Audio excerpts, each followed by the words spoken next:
실질적인 우리 교회 생활에서 경험할 수 있는 그런 부분들을 사회적 약자 중심으로 잠깐 말씀드리겠습니다. 아마도 공동체의 이야기가 우리의 화두가 되는 것 아닌가. 이 뉴노멀의 상징은 이제 우리가 가상세계에서 온라인으로 만나는 그러한 우리 환경에서 어떻게 여전히 공동체가 유지될 수 있는지, 그것은 사회적 요구이기도 하고, 우리 신앙의 문제에 있어서는 공동체를 생각하지 않고 우리가 하나님을 이해할 수 없고, 삼위일체 하나님을 이해할 수 없고, 그리고 그리스도의 몸으로서의 각 지체들이 그 역할을 감당하는 것, 그리고 그리스도의 몸을 이루기 위해서는 다양한 지체들이 하나의 어떤 그 구심점을 갖는 것, 그 구심점은 디아코니아라고 생각을 합니다. 저는 본래 선교 역사를 공부를 했는데, 선교를 또 계속 그 선교 동역으로 해외에서 활동을 하다 보니까 선교가 마치 내 전공인 것처럼 역사는 빠지고 선교가 남고, 그리고 그 다음에 또 공부를 하면서 디아코니아가 얼마나 우리 하나님 나라를 이해하는, 왜냐하면 하나님 나라는 선교의 주제이기 때문에 얼마나 중요한지도 생각하다 보니까 디아코니아에 또 집중하는 그러한 관심 변화, 경과 과정을 가졌었습니다. 그런데 하나님 나라는 이 어떤 개인적으로 추구하는 어떤 내 욕구의 만족의 그 어떤 천국에 도달하는 그런 문제가 아니라, 하나님 나라는 우리가 우리의 생각과 우리의 기본 상식을 가지고서는 다달할 수 없는, 하나님께서 아들을 통해서 우리 가운데 자기를 계시하시고 성령을 통해서 그것을 일깨우시는 그 새로운 공동체를 만들어가는 것이 바로 우리가 하나님을 경험하는 과정이고, 또 지속적으로 약속할 수는 없지만 계속해서 하나님 나라를 맛보는 그런 과정이라고 생각을 합니다. 그래서 저는 이번 우리가 코로나19를 겪으면서 한 3년간의 기간, 그리고 지금 현재 우리가 또 새롭게 그 코로나균이 변형이 되면서 다시 환자가 아주 빠르게 증가하고 있는 그런 추세인데요. 결국은 우리가 어떻게 사람과 사람이 더불어서 적자 생존이 아니라 서로 도우면서 하나님께서 하나님 세 분이 한 분으로서 서로 작용을 하고, 그리고 서로를 뒷받침해주고, 그렇게 해서 우리가 알지 못하는 세상을 경험하게 해준 그 하나님의 나라를 추구하고 쫓아가는 그러한 과정을 이렇게 어려운 때에 더 경험할 수 있어야 한다고 생각을 합니다.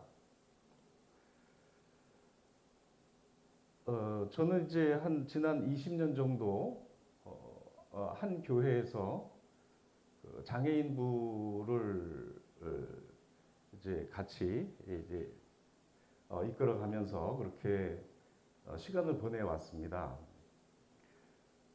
그러면서 우리 교회가 다른 어느 부서보다도 장애인 부서가 교회 안에서 어떤 사도 바울이 말한 것처럼 약한 지체가 더 귀중히 여김을 받고, 아름답지 못한 지체가 더 아름다운 것을 입을 수 있는, 그래서 주인공이 될 수 있는, 그래서 예수께서 우리 가운데 계시면서 손수 모범을 보이신 그러한 모습들을 어떻게 우리 교회의 일상의 이야기가 되게 만들 수 있을까, 이런 부분에 대해서 생각을 해왔거든요. 저는 이제 요 그림을 제가 한 12장 정도, 11장 정도 가지고 있는데요. 한번 보면서 먼저 마리아 해리스는 그 교육 목회 이야기를 하면서 예배 교육 친교 봉사 선교에 대해서 이야기를 하면서 선교의 어떤 그 비중에 대해서 그 교회가 하는 역할을 이야기했다고 하면 가운데 사진인 데이빗 부시 같은 경우는 선교에는 정관사를 붙여서 더 미션이라고 하는 용어를 쓸 수가 있고 소문자 M을 써서 미션스라고 하는 용어를 쓸 수가 있는데 우리는 보통 이제 선교하면 선교사, 선교지, 선교 후원 이런 것을 생각할 때에 미션스를 쓰게 되고 하나님의 선교라고 하는 것을 이야기할 때는 결국은 그것은 교회가 이 세상에 존재하는 이유 자체가 되는 거죠. 교회가 하는 여러 가지 일들 중에 하나가 아니라 교회는 바로 선교를 위해서 존재한다. 그런 이야기죠. 그래서 교회가 하는 일들 중에 하나가 선교라서 교회가 선교를 할 것이냐 말 것이냐를 결정할 수 없고 다만 교회일 것이냐 말 것이냐만을 정할 수 있다. 그래서 이제 천동설과 지동설의 그 이제 뒤바뀜처럼 코페르니쿠스가 한 이야기처럼 결국은 선교가 교회가 하는 일들 중에 하나로 교회 주변을 돕는 것이 아니라 반대로 선교를 위해서 교회가 존재한다. 이렇게 코페르니쿠스 사진까지 같이 한번 붙여봤습니다. 다음 그래서 이 선교는 결국은 우리 교회가 결정하는 선교가 아니기 때문에 결국은 교회의 선교가 아니라 하나님께서 직접 하시는 선교로 인식이 돼야 된다라고 하는 이야기를 칼 바르트의 친구인 칼 하르텐슈타인이 그 빌링엔 회의에서 중요하게 이야기를 하게 됐고 그 다음에 게오르 피체돔이라고 하는 분이 독일 남부에 있는 신학교에 있는 분이었는데 이분이 하나님의 선교라고 하는 미시오데이라고 하는 선교신학 입문서를 저술을 해서 알려지게 됐습니다. 그리고 나서 이제 네덜란드의 선교신학자 호켄다이크는 본인 선교지의 경험을 하면서 결국은 우리가 참다운 인간화가 선교의 지향점이 아닌가 하는 이야기를 하게 됐습니다. 다음 사진 부탁합니다. 예, 그래서 이제 교회가 하는 선교가 아니라 하나님이 하시는 선교다라고 하는 이야기와 함께 결국은 선교라고 하는 것은 교회에 집중하고 교회의 사안으로 생각하는 것이 아니라 반대로 교회가 세상을 향해서 그리고 세상 가운데에서 하나님의 나라가 경험되는 것이 선교다라고 하는 이야기를 하면서 소위 에큐메니컬 운동이 시작이 됩니다. 그것이 이제 1, 2차 세계대전 전후로 해서 계속 이어졌던 거죠. 그러니까 이 에큐메니컬 선교 혹은 하나님의 선교라고 하는 이 이야기는 어떻게 보면 종교 개혁과 같은 것이죠. 맥락이 어떤 교회의 갱신에 대해서 이야기하고 교회가 나아가야 될 방향에 대해서 이야기할 때에 다만 이 교회의 갱신이라고 하는 것이 우리가 뉴 노멀 시대에 뭔가 새로운 대상과 어떤 새로운 집중될 어떤 것을 찾는 데에 우리가 관심을 갖는다고 하면 종교개혁은 본래 새로운 것을 찾는 것이 아니라 본질로 돌아가자는 운동이잖아요. 본질을 회복하자고 하는 운동이잖아요. 마찬가지로 하나님의 선교는 그동안 교회가 스스로 교회에만 집중했다고 우리가 생각할 때에 그것은 기독교 왕국, 크리스텐돔 이렇게 이야기를 하는데 거기에 반대해서 혹은 반대 방향으로 하나님의 선교, 하나님의 나라를 이야기하는 그런 계기가 되었습니다.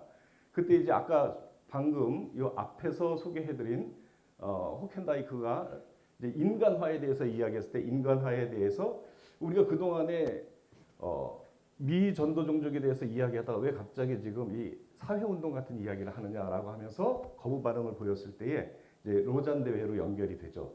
로잔 대회하고 세계교회 협의회 이 두 가지가 서로 이제 어떤 반대 강조점을 가지고 접촉점을 찾아 나가게 됩니다. 네, 다음 사진을 보시면요. 여기 전주대학교의 은퇴하셨어요. 최근에 김은수 교수님이 현대 선교의 흐름과 주제라고 하는 책 개정 증보판까지 내셨는데 거기에 보면은 여기 이제 세계교회 협의회의 흐름이 진행이 되고 그리고 로잔 대회의 흐름이 진행이 되면서 에큐메니칼 운동에서는 개인 구원, 영혼 구원 그리고 교회 개척 이런 것들에 대해서 한 박자 좀 거리를 두고 그동안에 운동을 했다고 하면 그 도전 때문에 원래 이제 영혼 구원에 대해서 교회 개척에 대해서 강조했던 그러한 선교 운동과 같이 조화를 이루면서 이 두 가지를 함께 해 나갔던 것이 주로 이제 이 1975년의 나이로비 대회 이때에서 이 부분들이 어느 정도 이제 상호 조화를 이루었다고 생각을 합니다. 지금은 크게 이렇게 두 협의체가 함께 세계교회 선교를 이끌고 나가고 있다고 볼 수 있겠습니다. 다음번 사진을 보여주시죠. 예, 우리는 오늘 그 처음 두 강의에서 가나안 성도에 대한 이야기를 들었습니다. 그런데 이제 가나안 성도를 하나의 신앙의 새로운 유형이라고 인정하거나 혹은 긍정적인 것으로만 어떤 이 부분들을 인정하기는 어려운 것 같습니다. 왜냐하면 우리의 신앙생활이라고 하는 것은 어떤 개인의 경험이나 개인의 만족의 문제가 아니라 삼위일체 하나님이 경험하시는 그 경험을 우리가 신앙 공동체 안에서 해야 되기 때문에 이 세례를 받는다고 하는 것은 내가 거룩해지는 성화의 그 어떤 모멘트가 아니라 이 주님의 몸의 지체로서 일원으로서 합류하는 이야기잖아요. 공동체 일원이 되는 거잖아요. 이 일원이 되는 부분에 대해서 매우 중요하게 여겨서 교회의 일치, 종교의 일치가 아니라 교회의 일치를 중요하게 보는 겁니다. 2000년 교회 역사는 하나가 되어 선교를 완성하라고 당부하신 예수 그리스도의 기도에 부합하지 못해서 선교를 불가능하게 만드는 스캔들의 역사가 되지 않았는가? 천국의 열쇠를 위임받은 교회가 하나님 나라를 보여주지 못하고 있으니 누가 이 세상에서 하나님 나라를 오리엔테이션 줄 것인가? 그래서 제 생각은 가나안 성도를 하나의 신앙 유형으로 인정하기보다는 왜 가나안 성도가 증가하는지 교회는 어떻게 해야 가나안 성도가 줄어들게 할 수 있을지를 고민해야겠다는 생각입니다. 예, 다음 번 예수님께서는 하나님의 나라를 얘기하셨죠.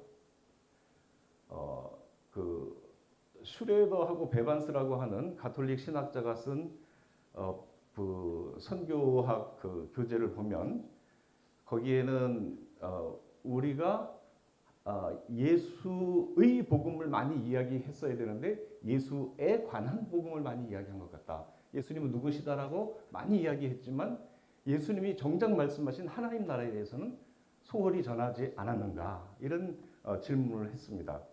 그래서 프랑스의 르와시 신부 같은 경우는 선교사였는데 예수께서 전하신 것은 하나님 나라였는데 이 세상에 남은 것은 교회밖에 없다라고 하는 표현을 쓰기도 하였습니다.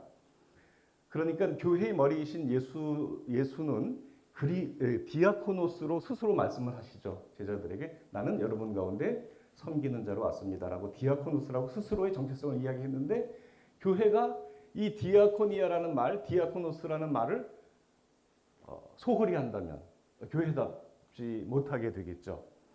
예, 다음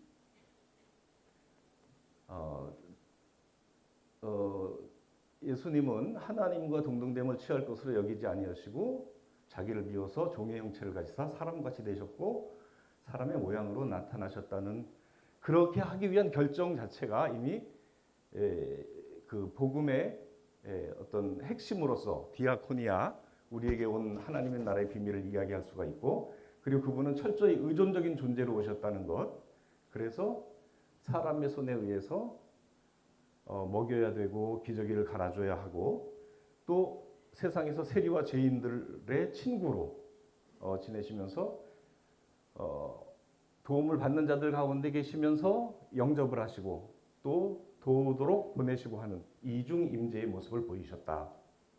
그리고 그분은 여전히 예루살렘의 머물지 말고 다시 갈릴리로 가라고 부활하신 주님은 말씀을 하셨습니다. 예, 다음 그림을 보시면요. 이런 부분들에 대해서 제자들은 잘 수용할 수가 없었습니다. 왜냐하면 그것은 지혜롭다고 여기는 이 세상의 사고 방식으로는 미련해 보이는 것이기 때문입니다. 다음번 사진 한번 보시죠.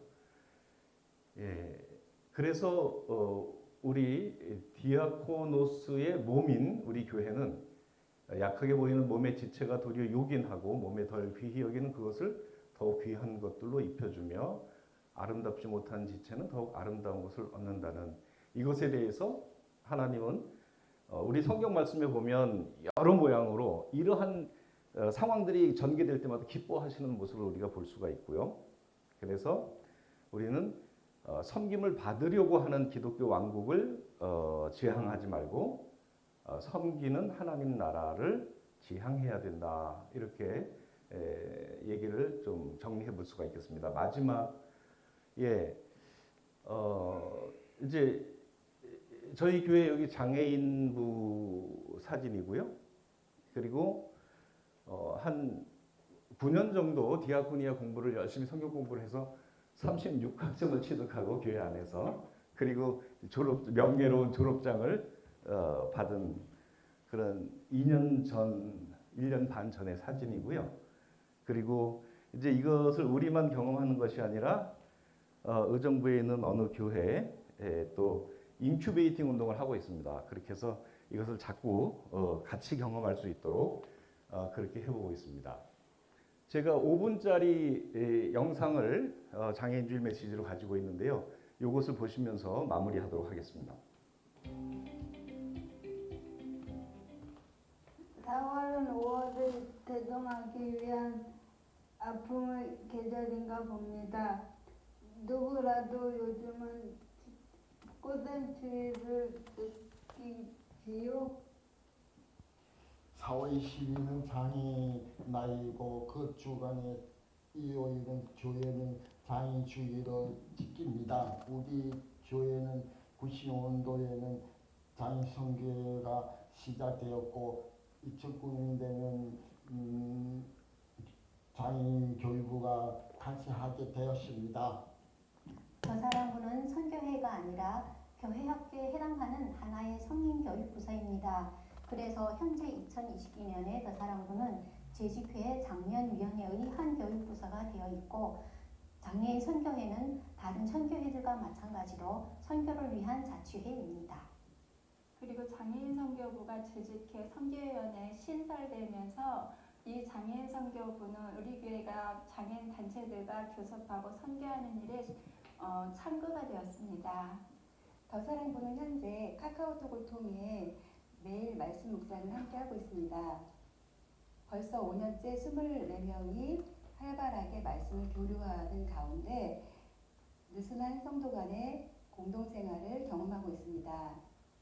매 일요일 저녁에는 줌 프로그램을 이용한 성경 공부로 주일을 마무리합니다. 또 적주로 토요일 저녁에는 셀리더 12명이 온라인으로 신앙교육을 하고 있습니다. 장애인 선교회는 2022년 현재 매월 농어선교회 목회자 두 분에게 서적을 지원하는 문서 선고를 계속 해오고 있습니다. 그리고 참동선고라는 이름으로 남미 아르헨티나 선고지역 충남 아산에 있는 개척교회에 그리고 농어촌 지역 목회자 재교육을 위해 선고비를 보내고 있습니다. 근본적 질문으로 돌아가서 묻고 싶습니다. 왜 우리 교회에만 장애인부나 장애인 선교회가 필요하냐고요? 예, 하남시에 장애인부가 운영되고 있는 교회가 더 있는지는 모르겠습니다. 그런데 장애인 인구는 결코 소수가 아닙니다. 인구의 15%를 유엔은 장애인 인구로 산정합니다. 그러니까 모든 교회에는 장애인 비율이 15%가 되어야 정상인 거죠. 어린이부, 중고등부, 청년부가 있듯이 장애인부가 있어야 합니다. 각기 특별한 요구가 있는 교육부서입니다. 통계 이야기를 좀 더 하자면 한국의 기독교인 비율이 총 30%를 웃돌고 있습니다. 그런데 한국 장애인의 기독교인 비율은 겨우 5%에 불과합니다. 사랑하는 여러분, 우리 믿는 사람의 최종 목표는 영생이죠. 마태복음 25장에 마지막 심판날의 비유가 나옵니다. 판결의 기준이 무엇이었습니까? 지극히 작은 자 하나에게 하지 아니한 것이 내게 하지 아니한 것이라는 말씀이었습니다.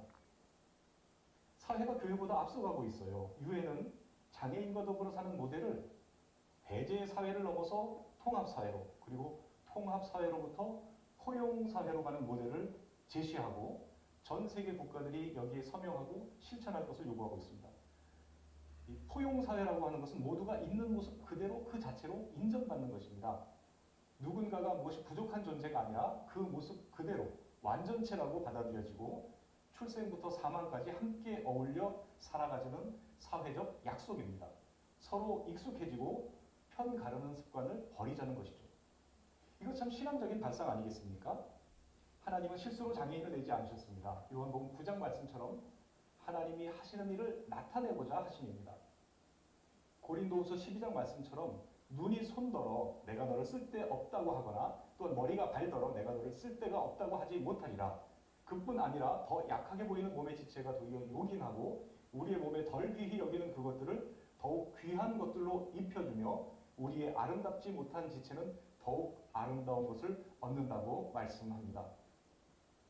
참새 한 마리도 아버지께서 허락지 않으시면 땅에 떨어지지 않는다는 것이 예수님의 말씀입니다. 장애를 고치지 못하는 이유가 우리의 믿음이 적어서도 아니고 여호와의 팔이 짧으셔서도 아니지요. 주님의 몸인 교회는 남자, 여자, 내국인, 외국인, 장애인, 비장애인의 구분이 없어야 한다는 것이 사도 바울의 교회에 대한 가르침입니다. 결국 장애는 우리가 주의 몸을 온전히 이루도록 예비된 선물이라고 고백할 수밖에 없습니다. 우리 교회의 윤리는 세상의 기준보다 높아야 합니다. 세상은 교회의 윤리를 보고 믿는 자들을 칭찬하고 하나님께 영광을 돌립니다. 그것이 선교입니다. 강단 앞에 무대용으로 고안된 불안정한 계단보다 자리를 많이 차지하는 것 같지만 모두에게 안전한 경사로가 더 교회다운 것입니다. 하나님은 모세에게 나의 형상을 만들지 말라고 하셨죠. 하나님의 얼굴은 하나님의 백성인 우리들에게서 보게 되는 것입니다. 사랑하는 교우 여러분, 장애인주의를 맞이하여 장애인과 더불어 행복한 우리 교회가 되기를 바랍니다. 감사합니다. 예, 이 샘플로 마치도록 하겠습니다. 고맙습니다.